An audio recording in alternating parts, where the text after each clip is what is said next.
Bonjour à tous, merci de me retrouver pour cette nouvelle vidéo concernant les énergies de la pleine lune du 10 janvier 2020. Donc exceptionnellement, je ne suis pas chez moi, donc vous n'avez pas mon petit dessin. Vous avez la neige, la montagne, le soleil qui me pique les yeux. Mais bon, j'espère que cette vidéo vous conviendra quand même. Je vais faire la partie seulement d'ordre général pour gagner un petit peu de temps. Mais bon, c'est une pleine lune importante, donc je voulais quand même faire une petite vidéo à ce sujet. Tout d'abord, pour commencer, je vous souhaite une très belle année 2020, qu'elle soit porteuse de succès, de chance, de bonheur, d'épanouissement et de bien-être. Et je vous remercie également de me suivre régulièrement. Je remercie aussi tous ceux qui me contactent pour des analyses plus personnalisées, pour les peintures également. Et donc j'espère que ça continuera comme ça au cours de cette année 2020. Alors, cette pleine lune du 10 janvier 2020 est une éclipse, donc le soleil, la lune et la Terre se retrouvent sur le même alignement. La Lune se retrouvera dans l'ombre de la Terre et les périodes d'éclipse sont toujours des périodes importantes de réajustement, de rééquilibrage.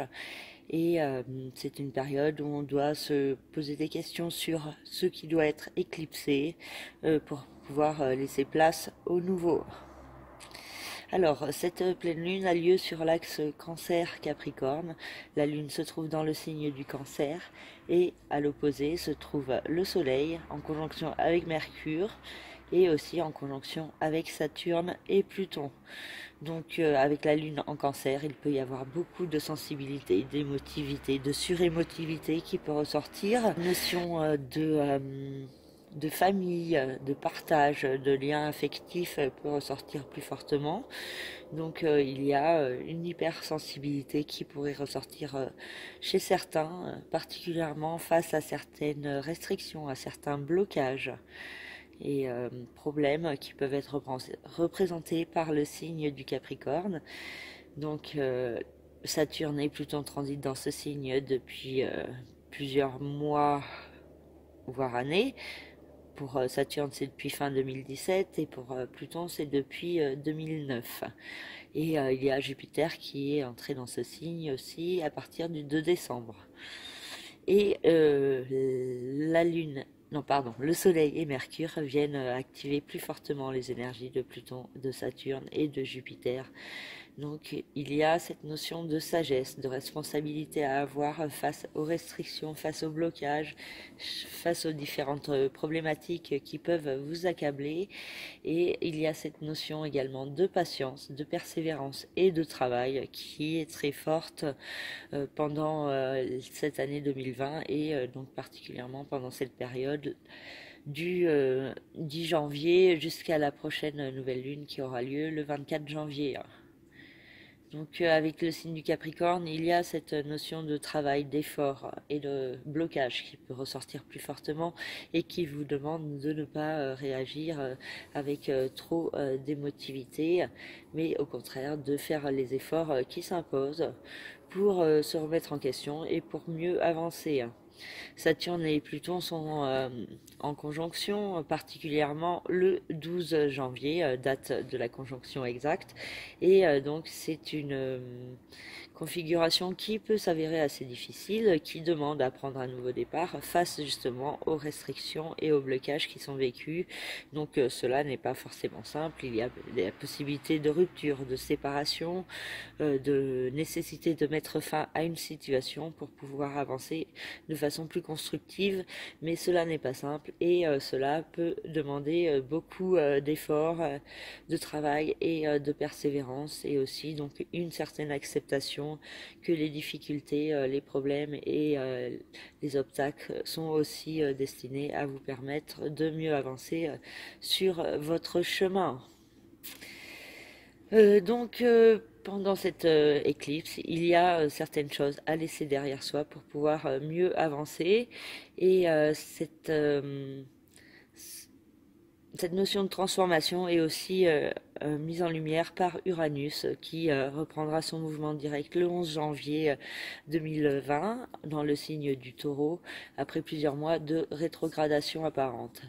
Et Uranus se trouve au trigone de Jupiter, invitant à la transformation, à l'expansion. Donc il y a la possibilité d'avoir certaines opportunités pour pouvoir progresser.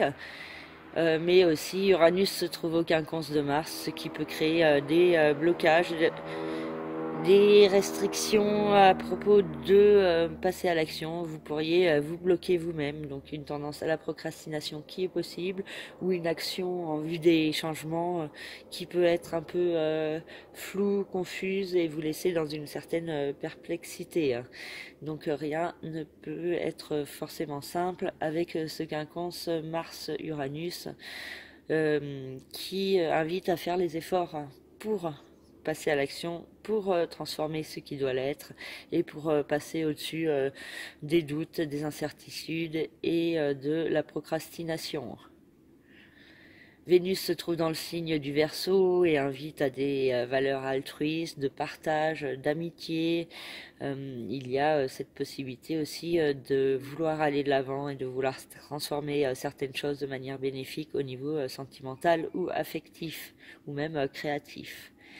Et dans cette nouvelle lune qui est quand même assez difficile, il y a Neptune qui se trouve en figure positive avec le Soleil dans le signe du Cancer et avec la Lune dans le signe du Cancer, pardon, et avec le Soleil, Mercure et Saturne et Pluton dans le signe du Capricorne. Donc Neptune est la planète qui vient faire le lien bénéfique entre toutes ces planètes et entre toutes ces énergies difficiles, donc de fin, de nouveau départ, de destruction en vue d'une reconstruction, de remise en question. Et Neptune invite à suivre ses rêves, ses idéaux, à faire confiance quelque part à des énergies cosmiques qui sont en nous et autour de nous et qui demandent à être exploitées plus fortement pour pouvoir aller de l'avant de manière la plus bénéfique qui soit. Voilà, j'ai fait le tour rapide de cette vidéo. J'espère qu'elle vous parlera, qu'elle vous apportera certaines clés sur les énergies à venir au cours des 15 prochains jours. Et j'espère que vous ferez en sorte que cette éclipse soit bénéfique pour vous et qu'elle vous permette d'aller de l'avant et de progresser grandement sur votre chemin de vie vers plus de cohérence envers vous-même et envers votre être intérieur. Je vous remercie de votre écoute. Je vous dis à très bientôt pour une nouvelle vidéo et prenez soin de vous. Merci beaucoup. Au revoir.